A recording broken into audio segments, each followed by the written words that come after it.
Hello and welcome back to the channel. So in today's video I wanted to follow up on a video that probably has brought me the most joy since running this channel, and that is the video I made for nervous, anxious riders. I myself, when I started out, was petrified of riding a motorbike. And it wasn't so much the actual riding that scared me, it was everything else, all of this road condition around. Like, you know, is that van going to pull in front of me? Am I too slow? Am I going to hold traffic up? Am I going to stall it, drop it? All of those things. Basically, all ego, really, to be honest. All, you know, am I going to look like a fraud? Like, not a real biker? And there was lots of things that scared me. You know, if you are a nervous, anxious rider, if riding a bike scares you, do watch that video. I get lots of people email me direct off there. And the crux of it is you just need to go out more, ride more, do more miles, you know, and slowly build up. But some of the emails I was getting from people, you know, people don't give themselves enough credit. I don't give myself enough credit. I had one guy mail me and he was saying like, oh, you know, your video resonated with me because I'm really scared of traffic, you know, and holding people up and what have you. So I go riding at night to avoid the traffic because there's less traffic at night. And I was like, well, you're actually riding in harder conditions, because night riding, a lot of people don't do it, they're petrified of it. Riding at night is colder, so you've got more temperature issues. And he was like, oh, I never really thought about that. That's great, you know. So there's a lot of credit you should give yourself for going on a bike. I mean, like just there at the lights, I put it in neutral, had a little rest, took my hands off the controls. You know, that's something as a newer rider. Also, it depends on the bike as well. You know, like on here, finding neutral. Oh, second, there we go, there's neutral. You know, it's just the more you do it, the more you're going to get experience and figure this out for yourself. God, hit every red.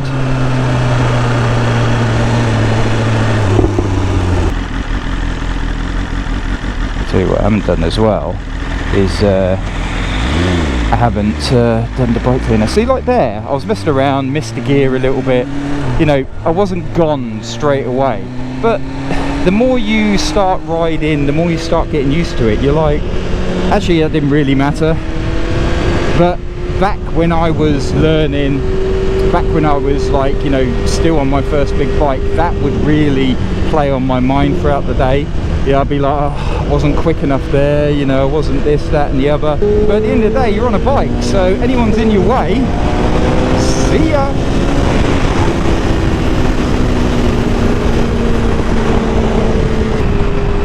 So where am I now at in my riding? Well, I'm 6 years in.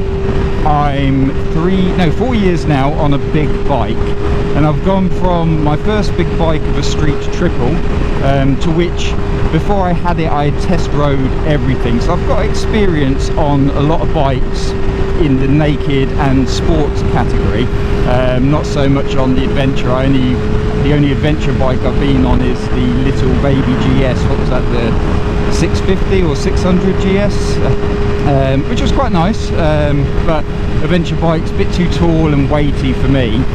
So basically all the nakeds, cafe racers and sports bikes is what I've been out riding. I haven't done cruisers and adventure bikes yet, you know, still time.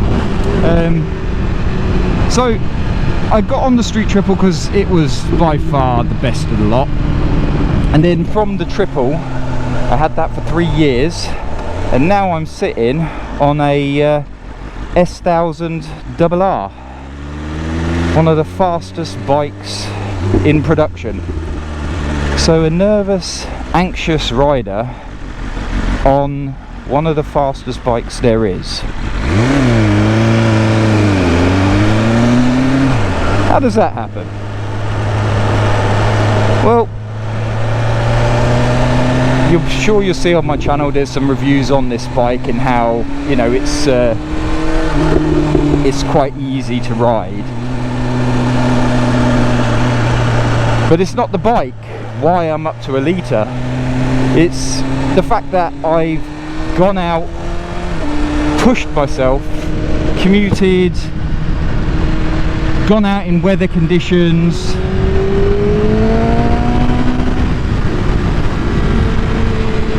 educated myself highly by watching lots of videos on YouTube for techniques, things like, you know, all the videos explaining counter steer, all the videos explaining trail braking, knee down, I am road smart, lane positioning, road craft, you know, all these names out there, all these different things to make you a better, safer rider. I've watched them online. I've bought some online courses like Champ School. That's a really good one, new as well, but it's really done quite well, so check that out, Champ School. Obviously all the slow speed stuff, you've got Fast Eddie, Greg at Moto Jitsu, you've got his books as well. There's so much material out there for you to learn more techniques, or just, you know, reinforce what you already know and improve your hobby, your craft. If you want to get good at something, you have to practice and you have to take tuition. Simple as that, really. I mean, sure, you could go out and try and figure it out for yourself, but there's a lot to take in on a bike. If someone's already done it for you, take advantage. And then I've got the real world courses that I've been on, which again, for an anxious person, you know, going somewhere, meeting people and doing stuff, you know, you're like, oh god, why did I quit smoking? You know, it's but they're really fun, you know, and people are just generally nice. I mean, the biking community as well, everyone is so like helpful and just generally want to help you and help you be a better rider. And that's great. And the thing is, you know, if you've got mates that ride, they'll come with you on a course, and if you haven't, you know, you'll make friends quite easily. At the end of the day, biking is a solitary exercise anyway, so, you know, when you turn up to a course, you're there to learn, you're getting told what you're doing, some tuition, instruction, etc. Then you're on a bike, so, you know, you're not really there chatting away with your mates all the time. What's changed for me then, from going from like being scared of cars around me, scared of them following me too close behind? Well, I mean, when you're on a big bike, you know, any 600 and above, you got the speed to just get out of the way of people. I mean, that opens up anxiety in itself, you know. You then got to think, oh man, now I've got to deal with riding faster, and, you know, all of the stuff that comes with that. Am I, you know, technical enough? Like here on this corner, am I in the right lane position? Am I in the right gear? Am I this, that? I mean, I'm in third gear here, which is like the worst gear on this bike. It's the lazy gear, you know. It's, to be fair, the more you ride, the more you get over yourself, and you start to think, actually, a lot of this stuff doesn't really matter. What gear I'm in the right corner. If you're just out on a nice slow ride, if you're going to push yourself and then you're going to start doing track stuff, yeah, of course you need to get a bit more technical. But when you're just out riding with cars around you, like, look here, I'm on one of the fastest bikes in the world, and look at my gap to that car in front. There's a reason for that, because I don't want to be right up his arse, and if he brakes I'm slamming into him. I've got no one behind me, so I'll just keep the gap until there's a nice safe spot for me to overtake. Just get yourself out of the way of people as soon as you can is always a good advice, because cars, you know, do unpredictable things. Being scared of the bike, that's healthy. You're on a bike. You're on a bike, you're on a dangerous weapon, you know. At the end of the day, you've got an explosive fuel tank in between your legs. You got something where you sneeze and you go like that. It's just, it's good to be scared of your bike. It's good to have a healthy appreciation, but just reframe your wording. You know, I'm not scared of this bike, I've got respect for this bike. There's a difference. I mean, the result's the same, but your mentality, your train of thought is then different. If you're scared of something, you don't want to do it. But if you've got a respect for something, then you know you're going to be cautious on what you do. Another thing I learned as well, especially since having this bike, being a sports bike, is you might have the wrong bike for what you're wanting to do. For example, this bike, I absolutely adore it, but if the weather conditions aren't good, I'm a bit like, you know, then I'm in that funk where, you know, you're just like, oh, can I be arsed riding?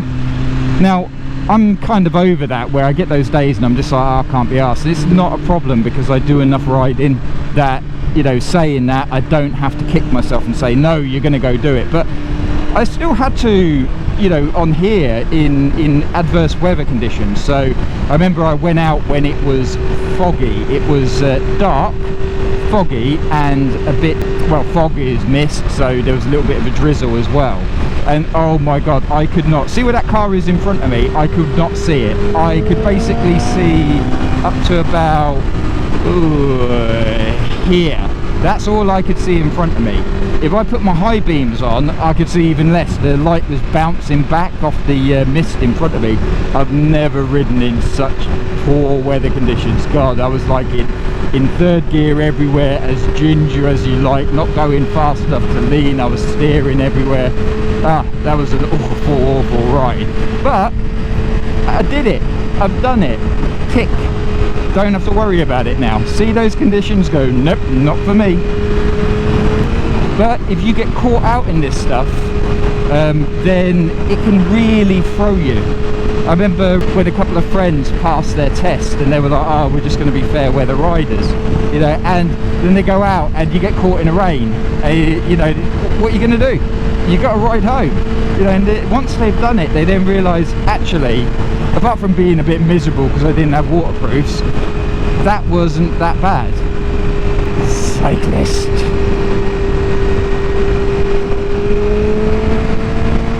And that's the thing, most weather conditions, they're not really that bad on a bike if you've got the right kit. So I would say, for me, finding the right kit has been a long journey, which is why I do reviews on the kit that I have, try and help some people out, because you can go spend so much cash on stuff and it not be suitable. So where I'm at now is I'm really comfortable with biking. I'm comfortable with, you know, pretty much all the scenarios around it. The weather, the meetups, the group riding, the solo riding, the commuting, motorways, twisty roads. Am I happy with my riding? No. There's still a lot of room to grow. I want to do a track day next year, start to really learn that side of biking. But it is amazing, like just jumping off the street triple onto this double R, going from an upright to a super sport position, and the extra power and how that power is delivered. You just learn so much more. It's just always a learning curve, and that's what I love about biking. There's always something to learn, always something to practice. It's like overtaking is a craft in itself. Just being able to judge overtaking, safe overtakes, not so safe overtakes, filtering, when to filter, how to filter.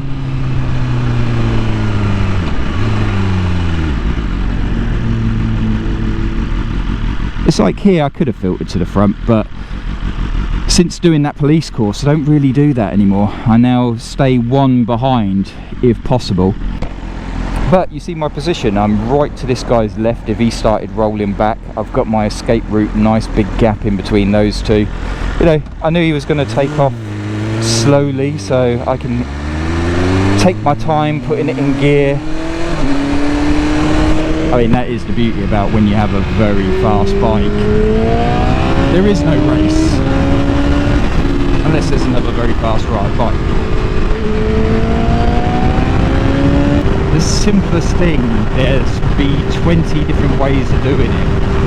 Throttle position, for example. I mean, I've got the cruise control on, but look, I mean, some people say go, you know, don't ever do that, fistful of throttle, because you can wind it on too much. You just grab a little bit. But when you're riding like that, see how my wrist now is bent, so I'll stick my finger up so you can see it. That's uncomfortable. So So you've got to just, you know, feather the throttle through to hold it. Some people do it that way, just feeding it through their hand really lightly. You've got the sports bike rider way of holding it down there. But you see, just holding 70 miles an hour here on dual carriageway, that is now hurting my elbows. You know, there's so many different ways. So just whack cruise control on, far easier, and then don't break the speed limits. But there's so many different ways of just doing the simplest things on a bike, and the more you ride, the more you experiment, the more you're going to find out what suits you, what doesn't suit you.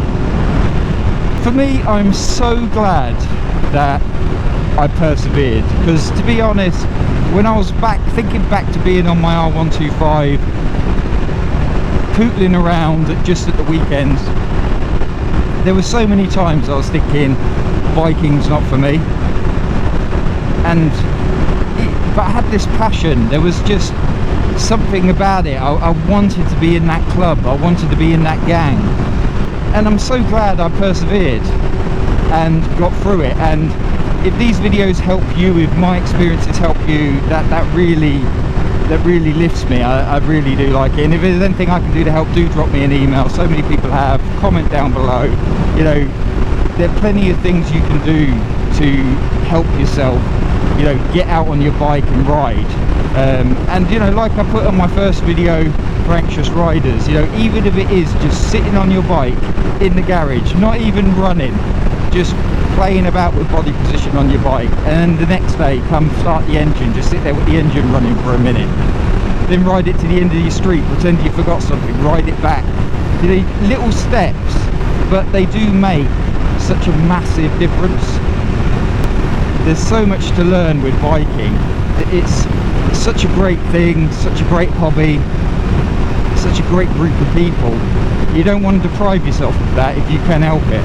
I mean, don't get me wrong, you know, try everything twice, as my grandma used to say. But if it's not for you, it's not for you. But don't quit so easily. Do just persevere, because although you may think it's not for you, if you've got that desire where you want it to be for you, you will push through. You know, look at me, I've gone from the 125 to the 1000 RR, from just doing a mile, half a mile away from my house, to, you know, long ass tours and commuting. And don't forget that biking is hard. You know, it's not like, you know, jumping in your car where you got all the creature comforts and you just drive to your destination. On a bike, you know, you got to think about the weather, the kit that you're wearing. You've got to be so alert all the time. It is hard. So don't go thinking, oh yeah, like in the movies, put a helmet on, jump on a bike and off you go. You do have to work at it. Sure, some people just naturally jump on the bike, but for the majority of people, you know, you have to work at it. Thank you for watching to the end. I wanted to record a personal outro because the Nervous Anxious Riders video that I first did is one that's quite close to my heart, in that, you know, like I say in the video, I nearly quit riding, you know, when I was learning, feeling that maybe it wasn't for me. And I get a lot of emails from that video directly to me that I reply to, you know, and it's just nice that, you know, I can help and give something back. So thank you very much for the support on the channel. If you haven't already, a like and a subscribe is really appreciated, and comment down below, you know, tips that could help anxious riders, anxious people get on bikes and, you know, enjoy this passion of motorcycling. As always, thank you so much for watching, and catch you on the next video.